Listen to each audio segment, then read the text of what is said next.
Olá, hoje nós vamos falar um pouquinho sobre as propriedades coligativas. Tonoscopia, ebullioscopia, crioscopia e osmose. Mas o que são essas propriedades coligativas, né?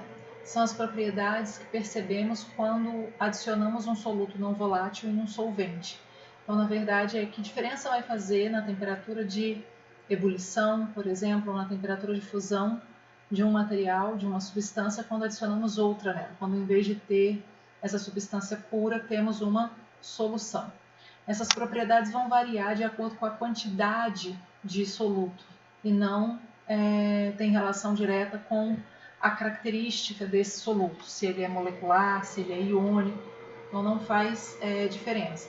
O que é importante é que sempre vamos trabalhar com solutos não voláteis, aqueles que não evaporam facilmente. E a ideia é que a gente consiga compreender fenômenos como esses, né? Por que a água do macarrão que está fervendo para de ferver quando a gente coloca um pouco de sal? Ou por que colocamos um pouco de sal no gelo que está na caixa de isopor para gelar a cerveja? Ou como um carro consegue funcionar durante uma nevasca, numa sucessão de dias frios, se a temperatura do ambiente está abaixo de 0 graus, como é que a água do radiador não congela? Para a gente entender isso, a gente tem que entender um pouquinho do conceito de pressão de vapor, né? Se eu tenho um recipiente fechado, tenho um líquido e começo a aumentar a temperatura, esse líquido vai começar a passar para o estado gasoso. Até que, num determinado momento, considerando a legenda aqui, ó, água, que é o meu líquido que está evaporando, gás nitrogênio e gás oxigênio como componentes da atmosfera, quando a pressão aqui de baixo do vapor gerado pelo líquido se igualar à pressão da atmosfera, dos gases atmosféricos, eu vou ter um momento em que o material ferve. Mas isso necessariamente é a pressão de vapor? Como é que a gente define ela? A gente define ela trabalhando no vácuo. Então, nessa segunda imagem, observa que eu não tenho os gases atmosféricos. É vácuo, né? Então, está evacuado o sistema, eu só tenho o líquido. Então, se o líquido começa a evaporar, né? E quando ele chegar aqui no equilíbrio, o que isso quer dizer? A quantidade de moléculas no estado líquido se afastando e caracterizando o estado gasoso é a mesma, né? De moléculas no estado gasoso voltando para a forma líquida, ou seja, está acontecendo nesse sentido e nesse, líquido passando para gás e gás passando para líquido, na mesma velocidade aqui entre aspas, né? Os dois processos ocorrendo com a mesma taxa, com a mesma velocidade, eu vou ter então a pressão de vapor do líquido. Se aqui eu tiver, como na imagem, um tubinho com, por exemplo, mercúrio, a diferença da pressão exercida aqui, se do outro lado não tiver nada, vai ser a medida, a altura da coluna vai ser a medida da pressão. Por isso a gente mede essas pressões em milímetros de mercúrio. A gente faz justamente a medida da altura da coluna de mercúrio num sistema como esse. Então tá aqui. Pressão de vapor é a pressão exercida pelo vapor de um líquido, né, quando esse entra em equilíbrio termodinâmico nesse processo de passagem de líquido para gás e gás para líquido. O que é importante perceber aqui? Exatamente que quando a pressão, agora o sistema está aberto, então o que eu tenho aqui? Eu tenho o ar atmosférico exercendo pressão sobre a superfície desse líquido. Quando que esse líquido vai ferver? Quando a pressão de vapor dele alcançar um valor igual ou superior à pressão atmosférica, o líquido estará fervendo. E é por isso que a temperatura de ebulição varia se eu estiver em locais de diferentes altitudes, porque daí, dependendo da altitude, eu vou ter diferença na pressão atmosférica. Então, quanto mais baixo eu estou, maior a coluna de ar que está sobre o líquido, no caso aqui, que eu estou querendo ferver. Se eu estou lá na Bolívia, em La Paz, 3.000 e tantos metros de altitude, a coluna de ar é menor. Então, a temperatura de ebulição vai ser menor, porque a energia que vai ser necessária que essas moléculas tenham para que a sua pressão de vapor se iguale à pressão atmosférica vai ser menor, já que a pressão atmosférica é menor. E é por isso que lá no primeiro ano, a gente vê que sempre vai estabelecer como padrão a pressão atmosférica ao nível do mar. quando eu tenho 1 atmosfera de pressão, ou se eu considerar a coluna de mercúrio, isso equivale a 760 milímetros de deslocamento na coluna de mercúrio, conforme a gente viu nessa imagem aqui, ok? Então, a partir de agora, o que é a temperatura de ebulição? É a temperatura na qual a pressão de vapor de um líquido se iguala à pressão atmosférica. Nesse momento, um líquido começa a entrar em ebulição.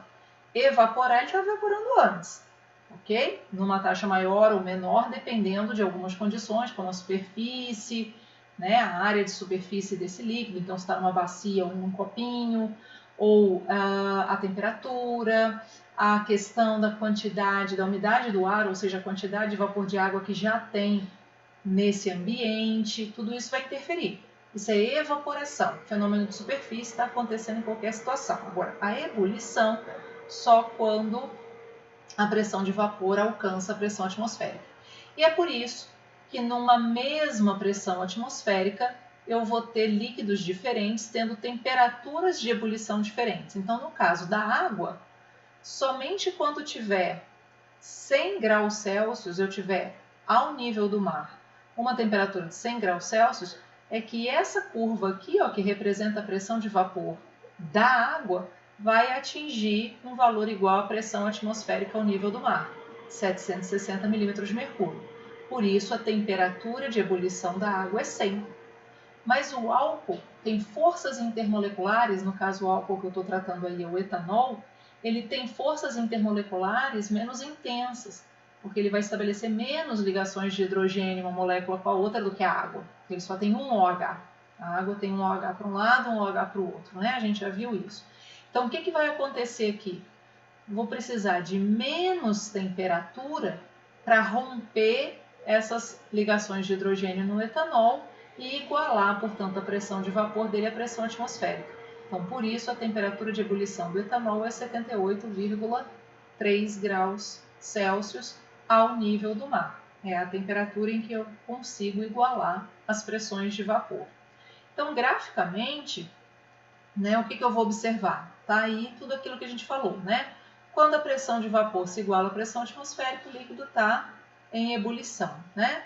Locais de maior altitude, eu vou ter, então, temperaturas de ebulição menor, porque eu vou ter menor pressão atmosférica. Agora, numa panela de pressão, eu vou ter o fenômeno oposto. Por quê? Porque como ela está vedada, eu tenho uma borracha de vedação aqui, na medida em que começa a ferver, esse vapor ele não vai conseguir escapar com facilidade. Então, vai aumentar a pressão de gás aqui dentro da panela. Logo, essa água que está aqui embaixo, né, para ela continuar fervendo, ela vai precisar de mais energia. Então, vai ter que aumentar a temperatura para que aumente a pressão do vapor. Então, é por isso que dentro da panela de pressão os alimentos vão cozinhar mais rápido, porque a temperatura de ebulição ali dentro está mais elevada. É lógico que parte aqui desse gás está escapando na válvula de segurança. E é por isso que quando eu desligo o fogo, passa um tempo, eu abro a tampa da panela de pressão, o líquido ainda está fervendo lá dentro. Bom, o que acontece com a pressão de vapor desse líquido quando eu acrescento um soluto não volátil nesse líquido? Então aqui eu tenho, por exemplo, a água. E aí, para que a água então ferva, o que vai acontecer? Primeiramente as moléculas da superfície, né, e dependendo das condições de temperatura, o restante, para que possa ferver, elas vão começar, tá aqui a representação, a passar, vão se afastar as moléculas e vão passar para o estado gasoso. Veja que inicialmente, se eu só tenho água, 100% das moléculas que estão na superfície, essa água está pura, são moléculas de água. Agora, se eu acrescentei sal de cozinha, que é NaCl, o que aconteceu agora? Eu não tenho mais 100% da superfície sendo moléculas de água. Parte da composição química das partículas na superfície desse sistema são os íons de sódio e de cloro. Significa dizer, então, que o sódio e o cloro, por terem características eletrônicas, né, que fazem com que eles tenham alta atração eletrostática, eles não vão passar para o estado gasoso, só a água vai. Só a água vai conseguir romper as forças que mantêm as moléculas unidas, que são as ligações de hidrogênio. As ligações entre Na e H são mais fortes do que as ligações de hidrogênio. Então, não vai evaporar sal, só vai evaporar água. Logo, o que aconteceu com a pressão de vapor aqui? Quantas moléculas eu vou ter no estado gasoso aqui? Menos do que eu tinha quando eu só tinha água, porque isso é um fenômeno de superfície e agora eu não tenho mais 100% de água na superfície. Ou seja, toda vez que eu acrescento um soluto não volátil, poderia ser sal de cozinha, poderia ser açúcar, poderia ser o etanol? Não, porque o etanol ele é volátil. Se eu acrescento um soluto não volátil, sempre eu vou observar um abaixamento na pressão de vapor. Por quê? Porque essa pressão de vapor é causada inicialmente pelas moléculas da superfície e se eu acrescentei alguma coisa que não evapora, eu não tenho mais 100% das moléculas que evaporam na superfície. Então, esse abaixamento da pressão de vapor do líquido ocasionado pela adição de um soluto não volátil é a nossa primeira propriedade coligativa chamada tonoscopia. E ela vai determinar as outras que a gente vai estudar. Se eu entendi que toda vez que eu acrescento um soluto não volátil, a pressão de vapor diminui, eu vou entender que isso vai alterar a temperatura de ebulição. Porque olha aqui, ó, vamos pegar aqui, essa linha está representando o líquido puro. Pode ser, por exemplo, a água, mas serve para qualquer líquido. E a linha pontilhada verde está representando uma solução. Se é uma solução, eu já adicionei um soluto não volátil. Então, o que aconteceu aqui agora? Eu tinha, nessa temperatura, a pressão de vapor do líquido atingindo a pressão atmosférica existente, a pressão externa. Agora que eu adicionei um soluto não volátil, vai ter que ter uma temperatura, olha aqui, ó, aumentou, houve esse delay, tem essa variação. A temperatura aumentou até que eu conseguisse alcançar a pressão do vapor. Então, se era água pura, ferveria a 100 graus. Se eu acrescentei um soluto não volátil na água, a 100 graus ela não ferve mais. Eu vou ter que aumentar a temperatura para que ela volte a ferver. Vou ter que aumentar quanto a temperatura? Depende. Depende de quanto desse soluto, pode ser sal, pode ser açúcar, eu adicionei naquele sistema que antes só era água. O que vai acontecer então? Consequentemente, é o mesmo gráfico aqui, né? Vai acontecer a segunda propriedade coligativa, ebulioscopia.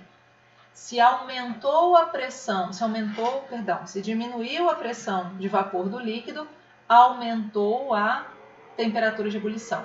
Então, tonoscopia, abaixamento da pressão de vapor pela adição de um soluto não volátil, que vai gerar a ebulioscopia, que é o aumento da temperatura de ebulição pela adição de um soluto não volátil, ok? Então, tá aqui, ó, aquilo que eu falei, né? Quanto vai variar a pressão de vapor e, consequentemente, a temperatura de ebulição, independe do soluto não volátil. Mas depende de quê? De que quantidade eu adicionei, ok?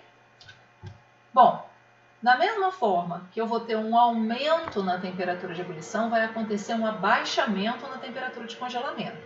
Então, líquido puro, por exemplo, a água, congelaria, sempre considerando a altitude ao nível do mar ali, altitude zero, pressão de 1 atmosfera, sempre eu vou ter aqui, para a água, a temperatura de congelamento seria 0 graus. Mas aí eu adicionei alguma coisa nessa água. Então, o que vai acontecer? Abaixamento da temperatura de congelamento. Porque se o soluto é não volátil, a temperatura de ebulição e de fusão dele são diferentes, né? São, no caso da temperatura de ebulição, uma temperatura muito mais alta.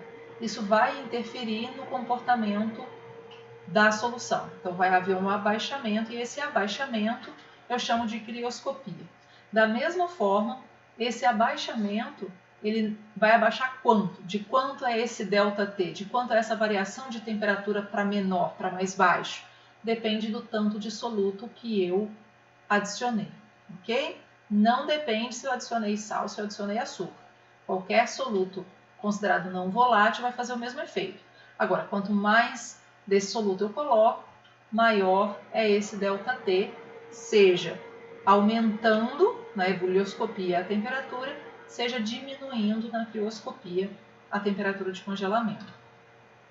Bom, isso tem várias aplicações, né? Então, aqui a gente está vendo algumas reportagens dando conta de que foi colocado sal na rodovia para evitar acidente, né? Por quê? Porque ela estava congelada. Então, eu tenho gelo. A água congela algo em torno de 0 graus. Se eu joguei sal, eu estou jogando um soluto não volátil. À medida que esse sal se dissolve na água, a temperatura de congelamento abaixa e aquela água que estaria congelada naquela temperatura volta para o estado líquido. Aqui, ó. Isso aqui é na Alemanha. Inverno rigoroso na Alemanha acaba com estoques de sal para derreter neve. Aqui, né, isso aqui foi na Espanha. Então, eles estão jogando sal aqui na fuselagem do avião. Não sei se sal puro ou se já uma solução bastante concentrada em sal, para remover, né, para derreter gelo que se acumulou aqui na fuselagem do avião, para que então ele possa decolar. Então aqui alguns exemplos de como que a gente pode aplicar esses conceitos. Por último, a questão da osmose e da pressão osmótica, que vocês veem em alguns processos biológicos também, né? Então a osmose é a passagem de solvente de uma solução que está menos concentrada para uma que está mais concentrada através de uma membrana semipermeável. Então eu tenho água e sal, mas de um lado eu tenho pouco sal na água, do outro lado eu tenho muito sal na água. Então esse lado que está mais diluído, que tem menos sal, vai começar a passar água para o outro lado mais concentrado, até que as duas concentrações das duas soluções fiquem equilibradas, se igualem, tá certo? E o que vai ser a pressão osmótica? É a pressão que vai ser exercida. Se for o caso, a gente vai ver por que a gente faz isso, em que situação a gente pode usar isso a nosso favor, mas isso está presente em vários processos naturais. Então, a pressão osmótica é aquela pressão que deve ser exercida sobre uma solução de maior concentração para que não ocorra a osmose, para inviabilizar, para impedir que o solvente passe para diluir essa solução. Isso sempre por uma membrana semipermeável. Não interessa se eu estou falando de papel celofane, se eu estou falando de algum tipo de cerâmica, ou se eu estou falando de membrana, algum tipo de membrana biológica. Bom, algum exemplo aí, uma membrana semipermeável, aqui eu tenho água e aqui eu tenho água salgada. Obviamente a água salgada é o meio mais concentrado, então a água vai fluir para cá. Se eu aplico uma pressão sobre a solução que está salgada, eu posso impedir que essa água passe para o lado de cá e posso mais do que isso, dependendo da pressão que eu aplico, eu faço a osmose reversa, eu faço com que o solvente passe do meio mais concentrado para o meio que está mais diluído. E aonde que a gente pode fazer isso e aonde que isso está presente que a gente utiliza a nosso favor, né? Então aqui nós temos duas notícias. Israel inaugura a maior usina de dessalinização do mundo. Então eu tenho aqui uma região desértica banhada por um oceano, então para que eu possa, ou por um mar, acho que aqui é um mar, né? Eu vou poder usar essa água salgada para poder então, a partir da osmose reversa, toda essa estrutura, toda essa instalação, não é algo tão simples como eu mostrei no esqueminha, aplicar uma pressão sobre essa água salgada para fazer com que a água passe por uma membrana semipermeável e passe a ser uma água apropriada para consumo. Aqui a gente tem uma notícia de 2018 mostrando, né, que o presidente espera, hoje presidente, não sei, a eleição foi em 2018, né, acho que aquele ainda era candidato, um acordo com Israel para tentar usar o mesmo processo no Ceará, né? Então, fazendo a osmose reversa, eu posso usar esse processo aí da pressão osmótica, essa propriedade coligativa para obter água potável a partir de uma água salgada, por exemplo, né? E aí eu tenho a questão do diagrama de fases, que é onde eu vou ter sempre a pressão e a temperatura variando e eu vendo como se comporta uma substância qualquer. Então, a maioria das substâncias tem um diagrama de fases parecido com esse, que é como se fosse um Y, Isso pode ficar mais aberto, isso pode ficar mais fechado, dependendo de qual é a substância. Lá no primeiro ano, a gente via um gráfico que subia retinho assim, né? Porque a gente considerava a pressão constante e variava só o tempo e a temperatura. Aqui não, a pressão está variando. Então eu vou vendo todo esse pedaço azulzinho seria a sublimação, quando o material passaria do estado sólido para o estado de vapor. Aqui esse vermelhinho está mostrando em diferentes pressões quais seriam as temperaturas de fusão, se estiver vindo para cá, e de solidificação, se estiver no caminho contrário, do líquido para o sólido. E essa parte laranjada está mostrando para a gente diversas temperaturas de ebulição da mesma substância se eu vario a pressão. É que no nosso planeta a pressão varia pouco, né? Então a gente geralmente considera a pressão constante, mas ela pode variar, tá? E aqui eu tenho uma questão que é o ponto triplo. Nesse pontinho, o que eu teria? O que é o ponto triplo? É onde eu teria um estado particular da substância em que nesse valor de pressão e nesse valor de temperatura, a substância estaria coexistindo nos estados sólido, líquido e gasoso, né?